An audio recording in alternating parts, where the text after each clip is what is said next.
Today I'm going to reveal the 5 most secret and strangest sexual habits of the chosen ones.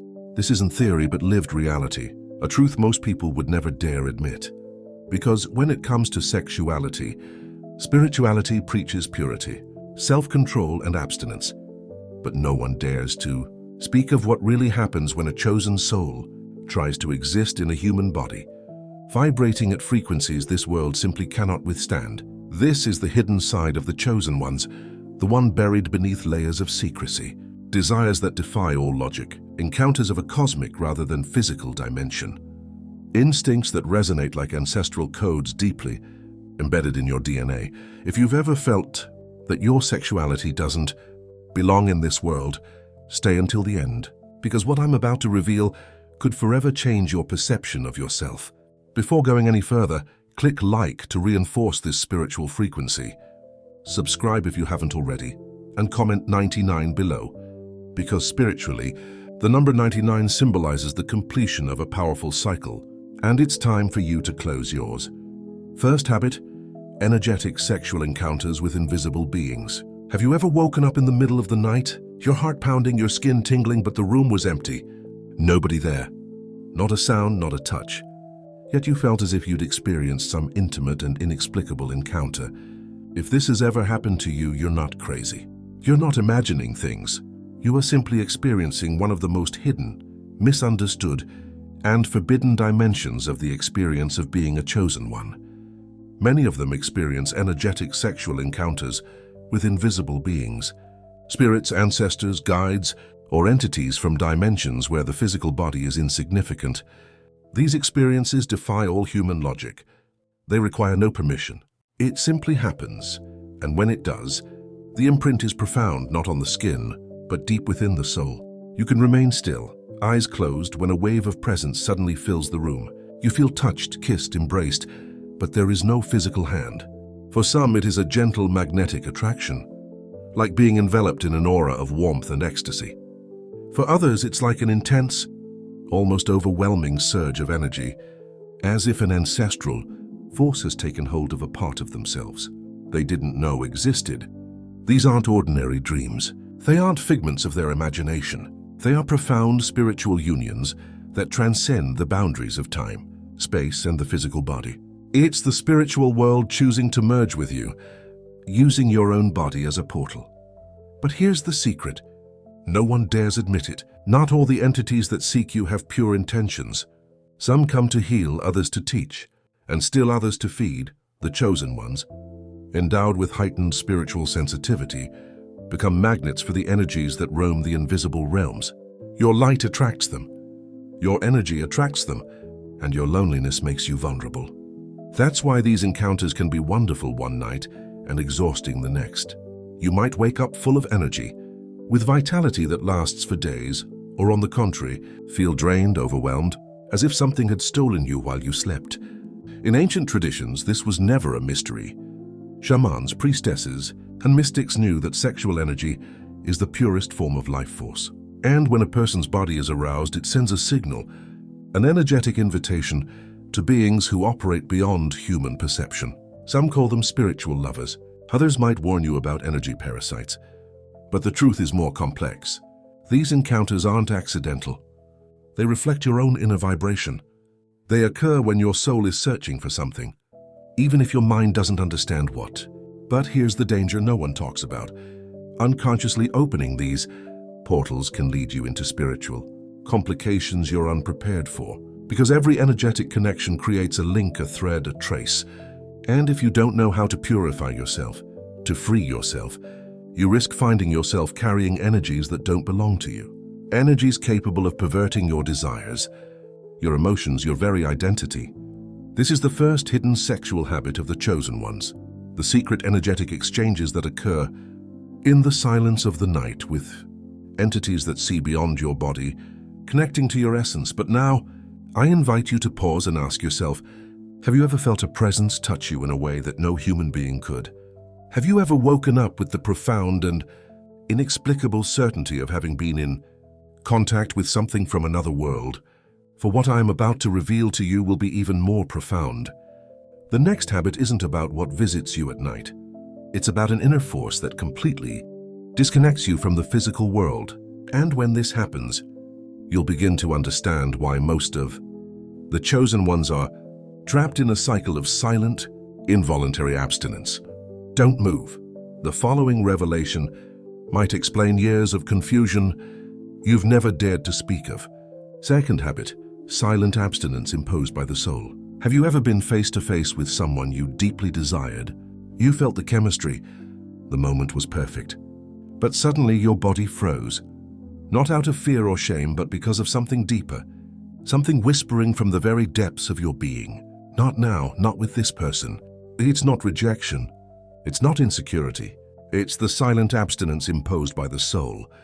For the chosen ones, intimacy is never limited to physical contact. It's an energetic fusion, a spiritual fusion that transcends appearances. And when the energy separates, when the other's vibration threatens to disrupt your spiritual frequency, your body, without warning, activates a powerful defense mechanism. It shuts itself off completely. This phenomenon has been misunderstood for centuries. Society has labeled it as fragility, coldness, detachment. But these labels are lies intended for those who live disconnected from energy. The truth is that your soul is protecting itself from a connection that would fragment your essence, disrupt your vibration, and leave scars not on your body, but on your aura. Many chosen ones have spent years in silence, questioning themselves, wondering why this desire consumes them. But when the moment to act arrives, the flame dies, not for lack of desire, but because the body refuses to betray the soul. And therein lies the mystery that no one dares to unravel. The chosen ones are destined for sacred intimacy, not for superficial or fleeting encounters. Each union inscribes a code into their spiritual DNA. Every contact carries a weight, a responsibility, a contract that the chosen one feels, even when the other person does not. This is why this abstinence can last for months, even years. It is not a punishment. This isn't repression. It's a period of energetic rebalancing, where your soul refuses to accept energies that would dilute your power. But let's talk about the hidden price, because this silence comes at a high cost. The world doesn't understand involuntary abstinence. Your friends will ask if you've lost all interest in love. Your family will worry about your mental health. Potential partners will feel rejected, bewildered by the invisible wall that has suddenly gone up between you. But none of them perceives the reality. They don't see the sacred dialogue between your soul and your body, the inner struggle, where your essence fights to preserve its integrity. For the chosen ones, every act of intimacy is a spiritual pact, and signing a false pact is more dangerous than solitude itself. This is where things get even more complicated. Sometimes, this abstinence isn't due to any mistake on the other person's part. Sometimes, it's due to the fact that they are still in the process of rediscovering each other. Your energy is still realigning. Your soul is still being purified. And the universe knows that any premature connection could disrupt this alignment. It's like a sacred seal placed upon you, not as a punishment but as a protection. For your energy is too precious to be wasted on meaningless encounters. It yearns for depth. It yearns for truth. It demands the soul's gratitude. And yet, as the months turn into years, this silent abstinence begins to test you. You begin to doubt your worth. You wonder if you are broken. You fear you are doomed to solitude. But this, my friend, is the greatest of illusions, for in silence, a profound transformation takes place. The chosen one's abstinence is not emptiness. It is gestation, a sacred cocoon where your soul weaves a new design of intimacy, a design untainted by trauma, undiluted by ego, but created for a connection that is not only carnal, but cosmic. Now I ask you, have you ever felt that invisible wall? That moment when your mind says yes, your body says yes, but your soul mercilessly says no. Because if you have done it, you are not flawed. You are not cursed. You are prepared for a union this world is not ready to understand. And what I'm about to tell you will take you even further.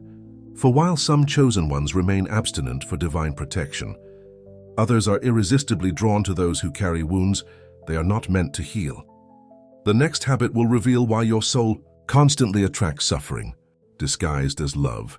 Stay with me, because what follows could explain all the chaotic relationships you've experienced. Habit number 3, the magnetic attraction to wounded souls. Why do people who are so like you fall in love with broken people? Why does your heart feel an irresistible pull toward those drowning in their own darkness? This isn't a fetish. It's not a savior complex. It's something much deeper, something primal. A suffering radar. You walk into a room and without knowing how you feel it, the weight a person carries, the silent scream behind their smile, their unspoken wounds resonate on frequencies only our minds can perceive. And before you even realize it, you are irresistibly drawn, like a healer who senses a wound yearning to be touched. But here's the truth. This attraction isn't accidental. It's karmic. The chosen ones are born with a spiritual blueprint designed for transformation. You carry within you codes of light that, when you are near the suffering of others, activate a current of healing. It's not a choice. It's who you are, and that's why broken souls are drawn to you. They sense it even without understanding it. For them, being near you is a relief, like a bandage on a wound, like a breath of fresh air after years of suffocation. But that's where the danger begins. In trying to heal them, you end up absorbing their burden. You give, you receive, you suffer on both sides. And most of the time, the other person doesn't even realize the damage it's causing you. What begins as a deep connection gradually transforms into a spiritual transaction where you give everything, your time, your energy, your body in a desperate attempt to merge with your pain, to heal it, to purify it. But in these situations, intimacy becomes a battlefield. Sex becomes a ritual of healing, but also of self-sacrifice.